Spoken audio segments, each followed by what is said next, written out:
So I'm sitting here wiping out sleep in my eye. I'm not quite sure if it's called sleep. It's what I call it because it's what my parents called it and my family's all called it. My friends called it. I'm sure it has a scientific name, but I'm wiping out sleep in my eye because I just woke up recently. And the reason I'm telling you any of this is because it's an exemplar of authenticity. I don't have a green screen. I don't have a microphone. I don't have a script. But a thought came to me about authenticity because it's come up in my classroom with my colleagues, with my friends and family on what authenticity is. And so in thinking about that, knowing that I might have some thoughts on it that I will speak out into the open, I thought, why not record it to capture what authenticity is? Right? And that is in the most raw moment. It is more or less along the lines of spontaneity versus a plan. And so I think that's a good example of what authenticity is. However, there's a slippery slope there. The act of even trying to record my beliefs, be careful with that word, my thoughts on authenticity makes me realize that there's a possibility that I will publish this video. And if I publish it, there's a possibility that people will watch it, will observe it. And if people are going to observe it, then there's the possibility that people will will carry a judgment based on that observation, judging the way I am perceived, and perhaps agreeing, disagreeing, or indifferent to how this is presented. Now, the mere thought, the mere realization that that is a possibility affects how the presentation is done. It's like the double slit experiment, which essentially acknowledges that the mere act of observing changes the outcome of that which is observed. I'll say that again. The mere act of observing anything changes the outcome of that which is observed. Now, we know this as children when we were taught plays and songs or did some type of athletic event and our parents were out in the audience and watching us and we got butterflies and nervous, or even today if we go do our beer league softball and we get up to bat and there's a little bit of nervousness because somebody's watching us, right? We know that the act of observing changes the outcome or changes the present moment of that which is being observed. We know that. We know that in our physical plane of our very existence, but we also know this on a quantum level with molecules and waves. So that is just simply fact. Not to mention that anytime I feel I'm being authentic, I have to wonder about my aesthetic taste. Why do I like this? Why am I wearing this? And then I reflect a little bit deeper on my upbringing, how my parents raised me, how my family, extended family raised me, my upbringing through my education back in rural Iowa to go through college and university, to my choice to join the military and all the various indoctrinations from drill sergeants and other non-commissioned officers and officers, to leaving that and working in North Carolina and then California and having these geographical imprints on me and economic status and potential political ideologies from other peers and colleagues and the people I associate with, to the children I've had, to all of my work life, to the channels I watch, to the social media algorithms that feed me back my biases that I confirm and conform to, that reinforce beliefs that paint me in a corner of limited perspective. I can sense all of those, and yet I still have a life. I still have a life to lead that has a personality that has been formed and I'm not a Buddhist monk in the mountains having this blissful experience in a meditative state, potentially experiencing all things through thought, or the polar opposite of nothing, which I believe to be the same. I'm not that person. I'm a dude. This is what we call Nate, and I'm having my own experiences, knowing that my idea of past has formed that. Now, we live in an interesting time where that's not good enough for people, and they want so badly to be so much more that they add layer upon layer upon layer upon layer to themselves. They really identify to their roles in life, be it their father or a husband or a boyfriend or a partner or a mother or a daughter or a son, or a colleague, or the CEO or the CFO, or being called an artist or a thinker, or all of these various labels, not to mention the various invented gender attributes or pronouns that seem to interfere with conversation with another human being. Those are tons of layers that we would like to shed in order to get to our authenticity. The fact that I started this video talking about sleep, knowing that my parents called it sleep and that I call it sleep, so my kids will call it sleep, is all a part of that, all a part of the forming of the human being. So the question would be, how do we get to the human being, right? How do we get to the human being? And I think the first thing to do is to examine even what that is. Why is it, of all the species on the planet, that we call ourselves like Homo sapiens, but also human beings, right?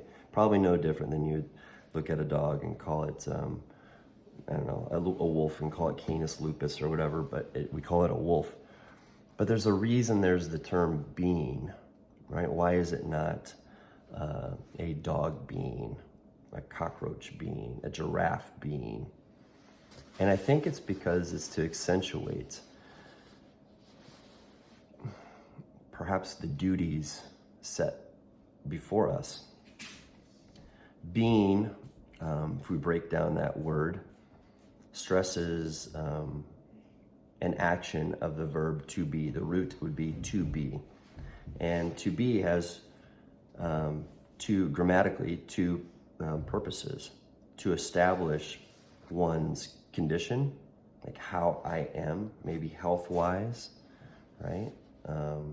The state of being, maybe my mind state, physical state, emotional state, social state. And also to establish location, right? Currently in a dining room of a kitchen in a house. So what that establishes is our place in time and space, so to speak, and our condition, which is the primary factor in our dimension, right?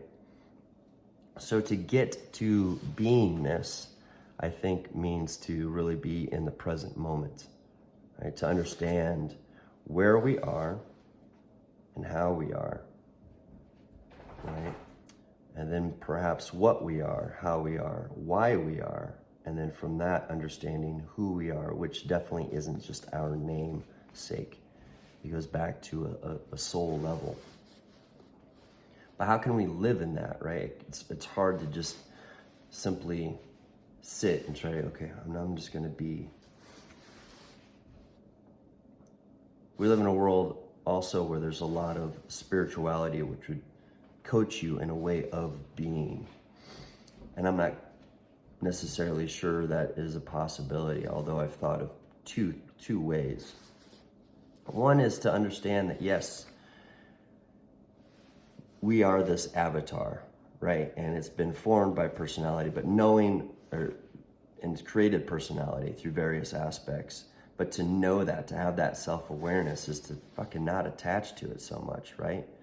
Just chill the fuck out. So these are two examples where we can really live and embody this human experience, but also adapt and adopt other personas to enhance it, right? Just don't attach to that shit. So the first thing that comes up for me is this cult classic film, Caddyshack, who's had stars in like Bill Murray, Chevy Chase, Rodney Dangerfield. And in this film, Chevy Chase's character is this enigmatic, eccentric entrepreneur, golfer, who seems to have like quit it all in order to live the life of luxury or whatever, and just not care. I would argue that he does care, and it's ironic that Bill Murray's character, who I think his name is Carl, who's the groundskeeper, who's in charge of like the course, the course of life for that film, is probably more zen than Chevy Chase. However, it's Chevy Chase's character, because of his materialistic accomplishments, that is more attractive to people, right? He's not like the low-life caretaker. Chevy Chase's character is asked by Danny, another character, to tutor him in certain golf techniques, and so he can compete in this tournament. And Chevy Chase's character tells Danny, and this is the point I'm trying to make, to be the ball. He says, "Be the ball, Danny." And of course, we look at this as comedy, and we look at him making fun of this like kind of Zen saying. But what really Chevy Chase's character is trying to do is to cut off the middleman. If Danny's playing golf and the objective is to put the ball from the tee box into the hole on the green, then wouldn't it be the ball to know that is its purpose, right? If the ball were to understand its purpose, then the ball would want to go into the hole, correct? I think this is probably a Billy Madison reference. You want to go in the hole, you just want to go in the hole, go in the fucking hole, right? But it can happen if we were to eliminate it and not try to be so controlling of it. So to ask Danny to be the ball removes him from being the golfer to try to move himself into the hole most efficiently and expediently. Be the ball.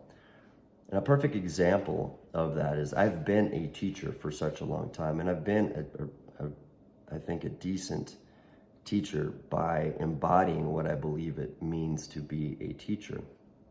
Not studying necessarily, but just understanding for myself, as I have been taught by some profound teachers, to take on these characteristics to do the same, right?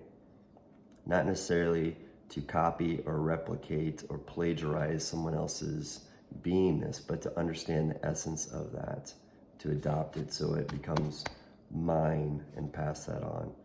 And even when I didn't teach and I quit fucking teaching and I did art for a year and a half, 2 years,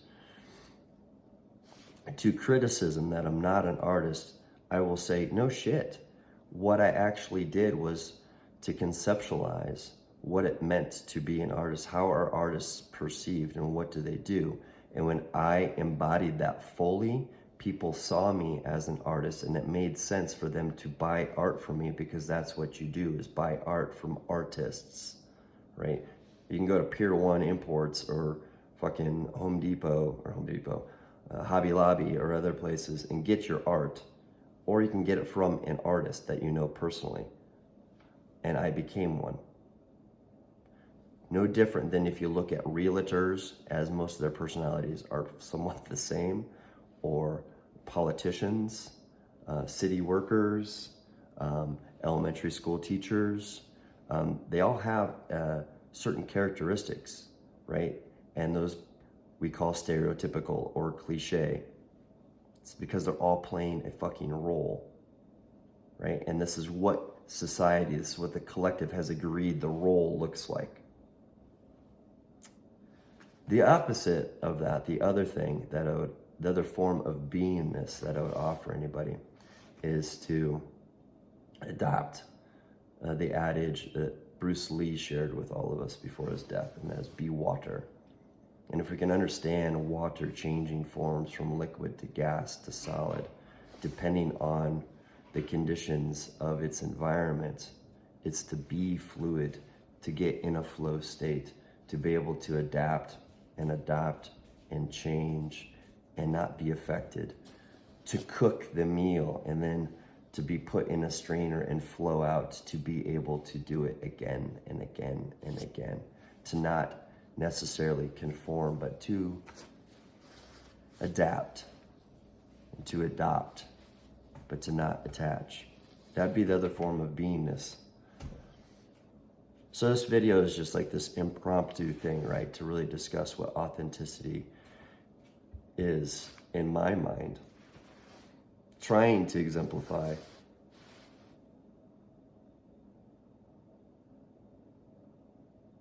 realness. Knowing that even now,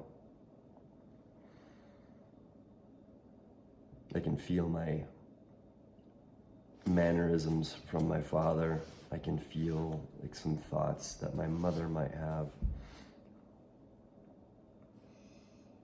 I can feel the chilliness of my body that reminds me of moments in the military where I was in certain weather, right? These imprints of memory. And that'll be something maybe we talk about another time.